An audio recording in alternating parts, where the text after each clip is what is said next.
ঐক্য শিখানো হয়েছে বহু দিক থেকে। নামাজের মধ্যে, নামাজ এমন একটি ইবাদত, শুধু নামাজ শারীরিক ইবাদত নয়, অন্তরের ইবাদত নয়, বাচনিক ইবাদত নয়, সব রকমের ইবাদত। এবং নামাজে সবচেয়ে বেশি ঐক্যের শিক্ষা দেওয়া হয়েছে, সবচেয়ে বেশি ঐক্যের শিক্ষা।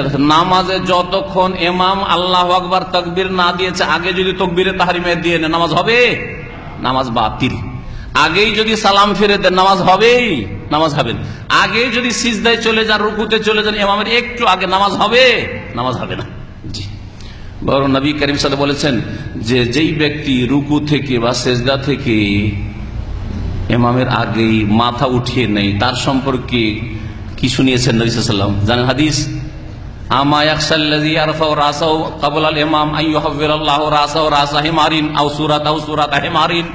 সেই ব্যক্তিকে ভয় করে না যে নিজের মাথা রুকু সেজদা থেকে ইমামের আগে উঠিয়ে নেই, যে আল্লাহ তার মাথাকে বা তার সুরতকে, রূপ চেহারাকে গাধার চেহারার সাথে, গাধার রূপের সাথে রূপান্তরিত করে দেবেন। গাধার চেহারা আল্লাহ পাক চেহারায় তার চেহারাকে বিকৃত করে দেবেন। এ কথা কি নবী করিম সাল্লাল্লাহু আলাইহি ওয়াসাল্লাম বলেন নাই? ভয় লাগে না যে জেনে শুনে ইচ্ছা করে যদি ইমামের আগেই চলে যাও রুকু সেজদা অথবা রুকু সেজদা থেকে উঠে যাও, তাহলে আল্লাহ পাক গাধার সুরতে তোমার সুরাতকে পরিবর্তন করে দেবেন। একটু ভয় করো। এর মাধ্যমে কি শিক্ষা দেওয়া হয়েছে? এমন কোন বড় বাহ্যিক দৃষ্টিতে কোন বড় অপরাধ করেছে, কিন্তু ঐক্যে ফাটল ধরিয়েছে। ইমাম যাকে মসজিদের বানিয়েছেন তারই যদি আনুগত্য না করেন, তাহলে শাসক ইমামের কি করে আনুগত্য করবেন? আলেমের কি করে আনুগত্য করবেন? তার উপরে রাসূলুল্লাহ সাল্লাল্লাহু আলাইহি ওয়াসাল্লামের কি করে আনুগত্য করবেন?